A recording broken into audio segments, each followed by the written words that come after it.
lo metieron a la cárcel por desvivir a un nahual en Chiapas. Hola Pepe, quisiera que mi nombre se mantenga en anónimo, debido a lo delicado de la historia que estoy por relatar. Antes de todo, te quiero decir que me gustan tus videos y las historias como las cuentas. Hace tiempo que quiero contarte una historia, ya que se me hace muy buena. Esto pasó hace aproximadamente 20 años en mi colonia. Yo soy del estado de Chiapas y vivo en una colonia a 40 minutos de la capital, que es Tuxtla Gutiérrez. Me reservo el nombre de mi colonia para no generar controversia. Bueno, como ya mencioné, esta historia pasó por allá del 2004. En ese entonces yo aún era pequeño, pero esta historia fue muy sonada durante mucho tiempo. Se trata sobre un señor que desvivieron en el parque de mi comunidad, pero lo extraño aquí es que se dice que tenía la apariencia de un perro. Resulta que una noche un señor de nombre Manuel se encontraba tomando unos tragos en una cantina.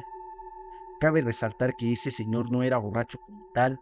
Él era un humilde campesino que se ganaba la vida haciendo su milpa y cosechando su maíz. Alrededor de las 11 de la noche se dirigió a su casa y al pasar por la calle trasera del parque se le fue encima un perro tratando de atacarlo. Manuel, sin miedo debido a las copas de más, se enfrentó al animal y le dio una tremenda patada. Al darle ese fuerte golpe, el animal cayó y Manuel siguió patándolo hasta desvivirlo. Luego de eso se fue a su casa. Sin embargo, la gente vecina de esa calle, al escuchar el escándalo y después de que Manuel se fuera, se asomaron a ver al animal. Para su sorpresa, este empezó a tomar la forma de una persona humana. Para esto, algunas personas se dieron cuenta de que era un hombre muy conocido en aquel entonces, llamado Versailles, apodado El Rayo. Se dice que este disfrutaba haciendo travesuras y asustando a la gente, ya que se sabía que él era un brujo. Bueno, continuando con la historia, el animal poco a poco comenzó a tener características de este señor. Al confirmar que era él, decidieron llamar a la gente municipal de mi colonia para informar de que el señor estaba desvivido y que Manuel lo había desvivido a... Cabe resaltar que el agente municipal de mi colonia también era hermano del autor del crimen, y aún sabiendo que el que había hecho eso era su hermano, decidió entregarlo a la autoridad competente, la cual lo condenó a 10 años en la prisión general de la Mate. En su testimonio, Manuel decía que había despedido a un perro que lo había atacado la noche anterior y que no a una persona, mucho menos a ese señor. Sin embargo, la autoridad nunca le creyó. En el velorio de aquella persona en mi colonia, los familiares del señor decidieron vendarlo completamente, ya que según las personas que levantaron el grupo, decían que el señor no se había transformado completamente en humano, tenía mucho pelo en el cuerpo, y tanto las orejas, pies, manos y nariz aún seguían convertidas en las de un perro. Pasados 10 años y cumplida su condena, don Manuel un día se acercó a mi padre, quien era amigo suyo, ya que ambos siempre fueron campesinos y se conocían por ser de la misma colonia.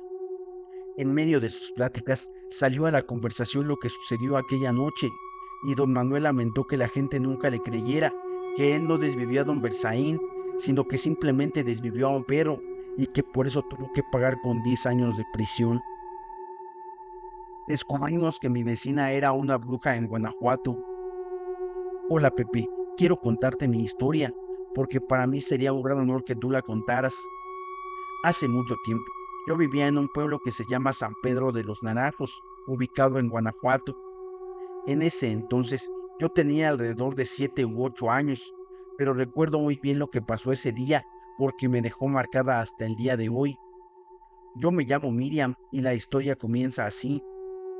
Cuando mi madre, mi padre, mi hermano y yo nos mudamos a ese pueblo, había una señora que vivía cerca de nuestra casa y me daba mucho miedo porque siempre que pasaba se me quedaba viendo muy feo. Entonces, un día me desperté en la madrugada porque escuchaba ruidos afuera del cuarto de mi hermano y mío. Me asomé por la ventana ya que había un pasillo y pude ver entre las sombras una figura espantosa que gritó muy feo, como si hubiera sido una lechuza. Entonces corrí y me envolví en mi cobija. Mi hermano despertó porque oyó el grito y a los dos nos dio mucho miedo. Al día siguiente le dijimos a mi madre lo que habíamos escuchado, pero ella no nos quiso creer.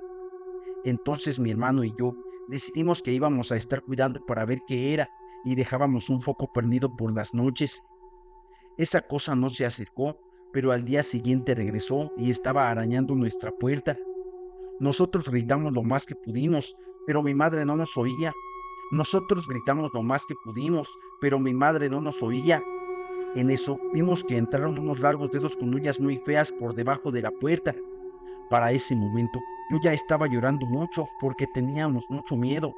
Y fue cuando mi madre entró y gritó, pero ella tampoco podía abrir la puerta. Entonces de un golpe mi padre la abrió y nos fuimos a dormir esa noche con ellos.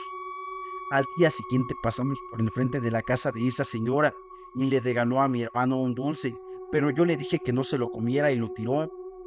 Después de eso, pudimos ver que otro niño lo recogió y al día siguiente amaneció desvivido. Fue cuando nos dimos cuenta de que esa señora tenía malas intenciones con nosotros. Ese mismo día por la noche, nos dejaron jugar hasta alrededor de las 11 de la noche. Nos metimos a la casa y estábamos a punto de dormir, pero algo nos dio curiosidad.